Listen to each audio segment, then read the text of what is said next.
With great power comes great responsibility. Compromise where you can. Where you can't, don't.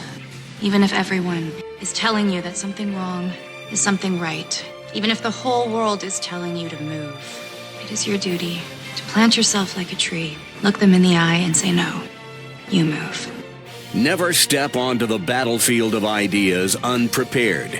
Before you enter the fray, you need a plan. And there's no better place to get one than right here on Tactics with host Caleb Colquitt. The Situation Room goes live now on News Radio 1440. And good evening, everybody. Thank you so much for being with us, whether you're joining us on Twitch, Twitter, YouTube, Facebook Live, or Periscope. Thank you for making us a part of your day. Welcome in, fellow tacticians. A couple of housekeeping things before we actually dive into the news. First of all, it is, of course, July the 3rd, and that means that tomorrow is Independence Day, so get excited. We're having a big Independence Day extravaganza tomorrow. Today we're going to have a little bit of a shorter episode, so I'm pulling a Kingdom Hearts and doing a 99.5 instead of 100. So how exciting is this? Episode number 100 is actually going to be on Independence Day. I didn't plan that, it just happened to work out that way. We were doing a little bit shorter episode today just because it's Wednesday, I got to get to church. But by the way, speaking of that, I've got a couple of ideas. I've got a couple of ideas about what the show should look like and how we can integrate that into a church service in some way, because now that the show starts at 6 and my church starts at 6:30, that's obviously causing some scheduling difficulties. So would you rather just see a shorter show? Or if you have any suggestions, feel free to comment. Feel free to email me at tacticsradio@gmail.com. You can tweet me at tacticsradio as always. Whoop, wrong side there. There, at tacticsradio. You can always do that. So just whatever suggestions you have. We've got a plan right now and we're thinking about integrating it, but I'd love to hear any suggestions that you have for that. Now, it is time to go ahead and get on to some of the local news of the day. The big local news, and this one is even more local than I usually go because I typically just try to keep it statewide politics, but something is actually happening right here in Montgomery that I find fascinating and honestly maybe even a little bit disturbing. There was a new law that went through the city council this week, and what they have effectively done is increased penalties, which I didn't even know it was against the law to begin with, but apparently it was. They are increasing penalties and trying to increase enforcement of laws against panhandling in the city of Montgomery. Now, I didn't realize that this was even a thing. I didn't realize that it was already against the law, that it was already on the books that you couldn't panhandle.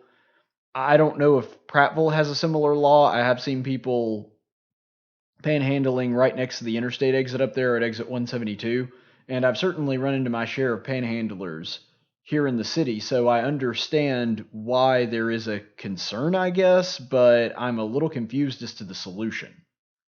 This strikes me as very, very odd that they're actually putting up laws against panhandlers. And look, to a certain degree, I get it. It's annoying. It is something that you would just rather not deal with sometimes, but sometimes these people really do need help. Now, it's not uncommon for people to be panhandlers that are taking advantage of the situation. John Stossel, a famous journalist who has a show now on Fox News, I think it's actually on Fox Business, but anyway, he did a special sort of an undercover thing, which he, has always excelled at, sort of these undercover exposés. And he did a special on this and showed that panhandlers actually make really good money, and a lot of them aren't actually poor. They just use panhandling as a way to supplement the income from the job they already have. So I get that there's the worry of it being something that's like that, or you worry about the money that you're giving them being used for things like drugs as opposed to food or to better themselves. I understand that mentality.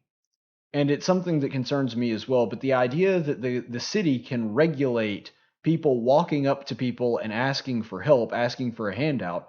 I mean, what happens if, for example, you are in a situation to where you run out of money, maybe your credit card gets stolen, something like that, and you need $10, $20 just to get home.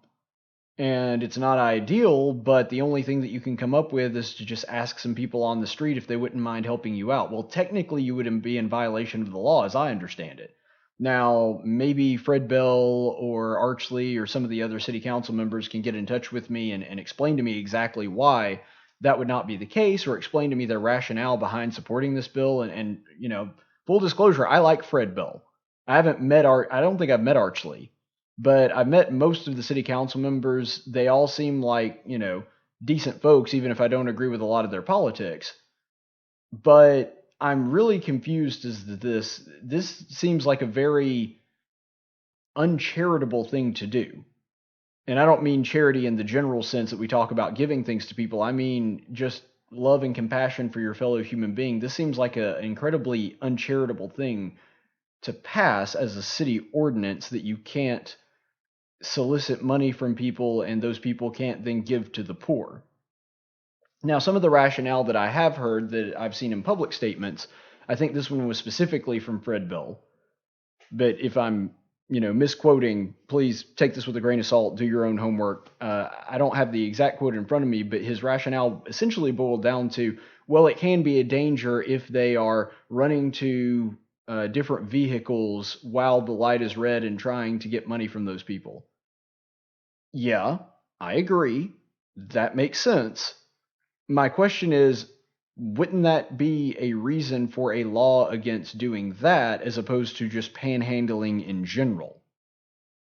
I mean, if you are a person that is panhandling on the side of an intersection or on the side of an off ramp or something like that, and you run out in front of a car to try to get the money from somebody, that's public endangerment.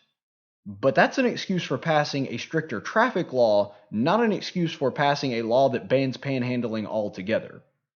And that's really the problem that I have with this law. There are legal ways to do what you say that you want to do to accomplish the goal that you're saying, at least you're stating that you're trying to point out, without necessarily getting rid of panhandling or begging altogether. And I just really don't like that, and I also don't like the mentality that they've been taking on this, because in all the public statements I've seen from Bell and Arch Lee, one of the things that seems to be a running theme is, well, we have city services to provide for these people, and essentially the government's going to take care of it. Well, that's about as un-American an idea as you could get to, that the government is going to take care of people as opposed to private citizens out of the goodness of their own heart taking care of people that they see in need on the street. No, that is the opposite of what we need. We need more people that are willing to help out those that are less fortunate on the street. And I know that the immediate response to that is going to be, well, these people never want to better themselves. They're not trying to get ahead. They're just trying to bum off of people, and they may be fueling some kind of drug addiction, and they're homeless and they choose to remain homeless. Look, I get that. I really do. I totally understand that, and that being a problem. And it's why I changed the way that I deal with panhandlers myself, because keep in mind, I'm a radio guy.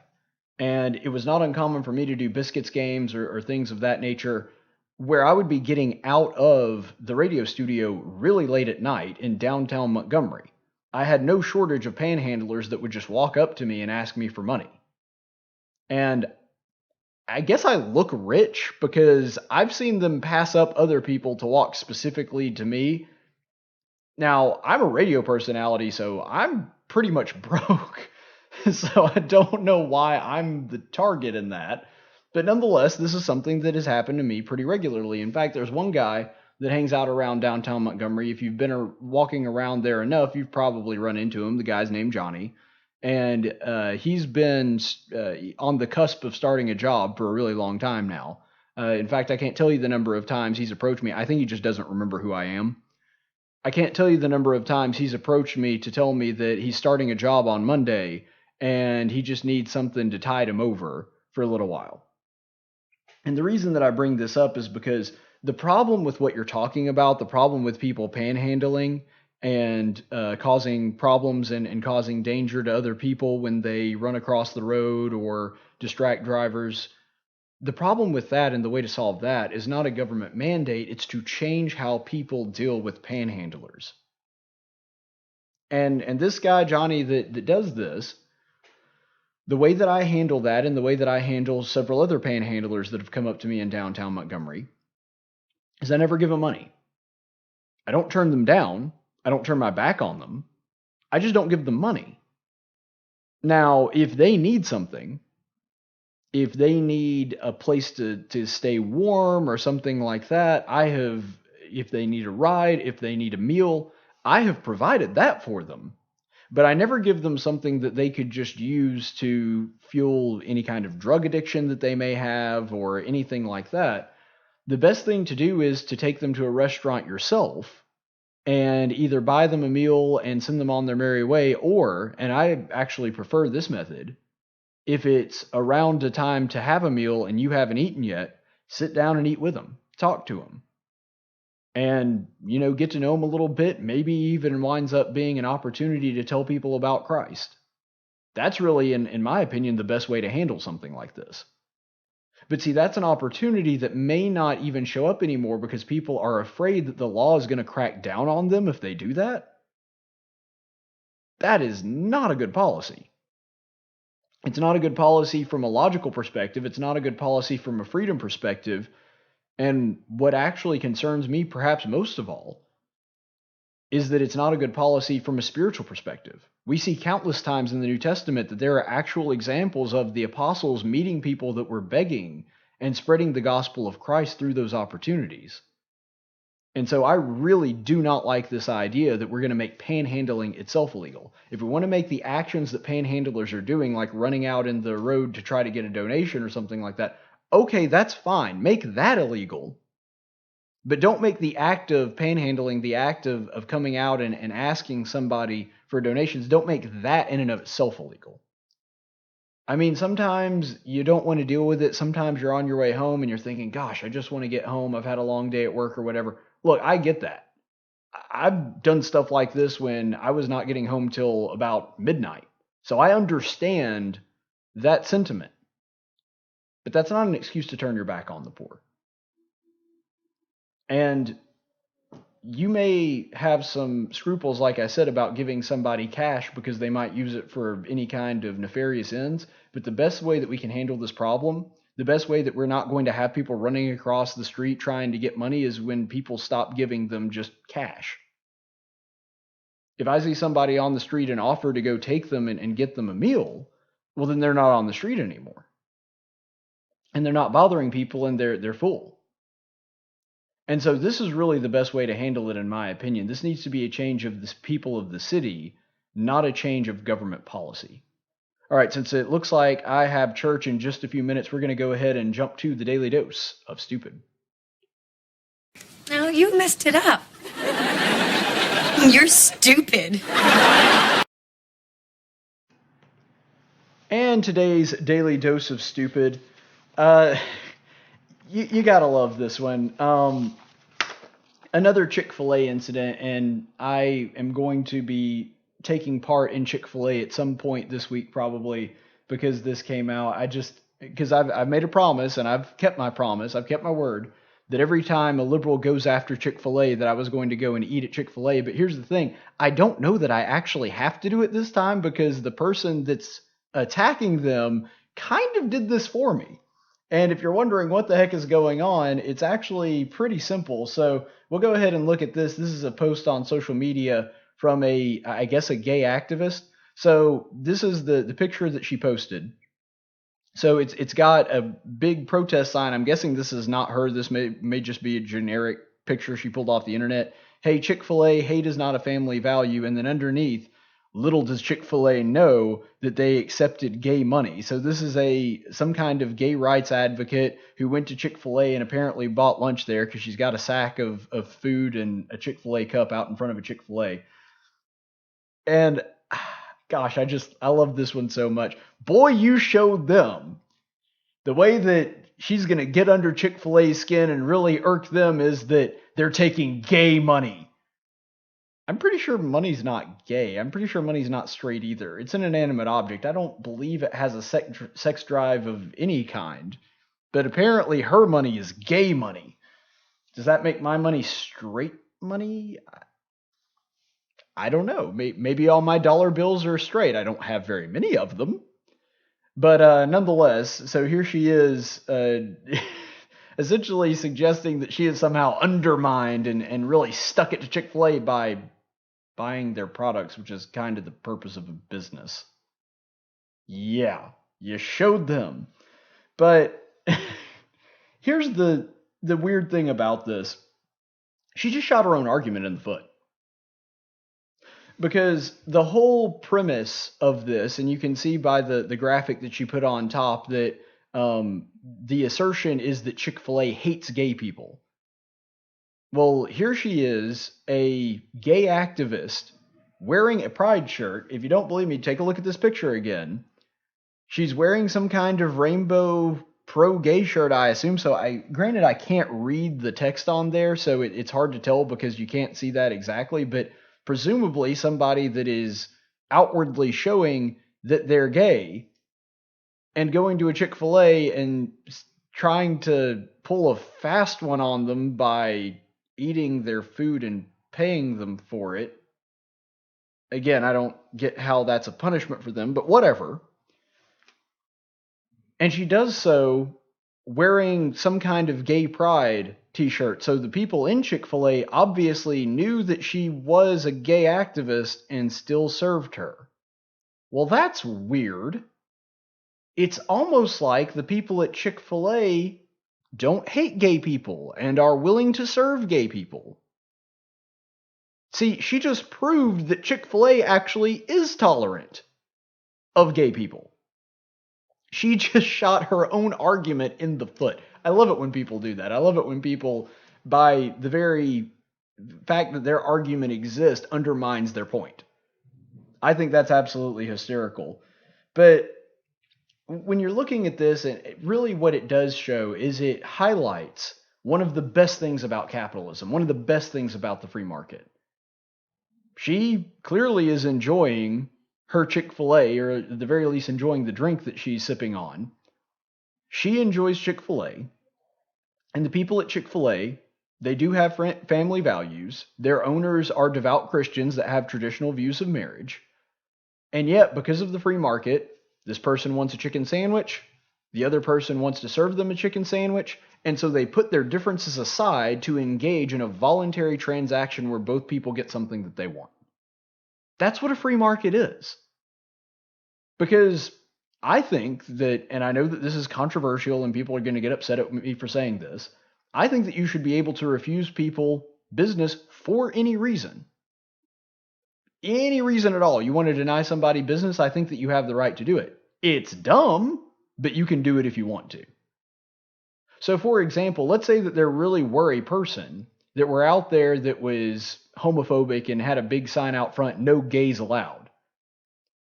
Well, that's not only going to hurt his business from homosexuals that might want to patron his shop, it's also going to hurt his business from people that don't like the fact that this guy is unwilling to serve somebody with different views than him. And to be honest, I'm not sure that I go into that place just because, homosexuals, they're people too. They're people that are caught up in sin, but who isn't caught up in sin?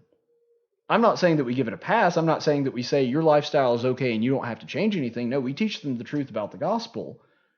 But if you're talking about engaging in an open exchange, I don't see any reason why you shouldn't be able to do that. Now, it's a little different in the case of, for example, the gay bakers, where you're saying, okay, I want you to specifically craft something that asserts that I am correct. I mean, that's a different ball of wax entirely. But the thing is, the principles of free market, the principles of capitalism, they encourage and reward people that put aside their differences of opinion to say, look, I don't agree with you on everything, but I really need my lawn mowed and I'm willing to pay you for it. Look, I don't agree with you necessarily on everything, but I would really like to have my bathroom redone. I mean, whatever good or service that you're involved in, that is true. How many Christians completely disagree with certain things that are supported by companies like Starbucks or Target? and yet still go there because they want the product. And that's not necessarily a bad thing. And so the idea that a free market really, this is just a huge example of the way that the free market brings people closer together and encourages them to have a conversation and to work together, even if they disagree with one another on a number of issues. It's part of the beauty of capitalism. All right, so I'm going to go ahead and head to church because I've got to zip over there in about 3 minutes. So I will be heading over there. Luckily, I'm close by. That's going to be our show for today. Don't forget our big Independence Day special tomorrow. Stay the course, friends.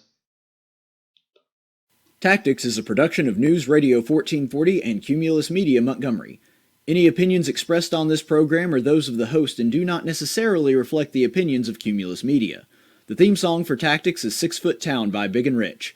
Graphics by Jessica Dawson. Broadcast studios provided by Cumulus Media Montgomery. Location studios provided by the Dalraida Church of Christ. Copyright 2019.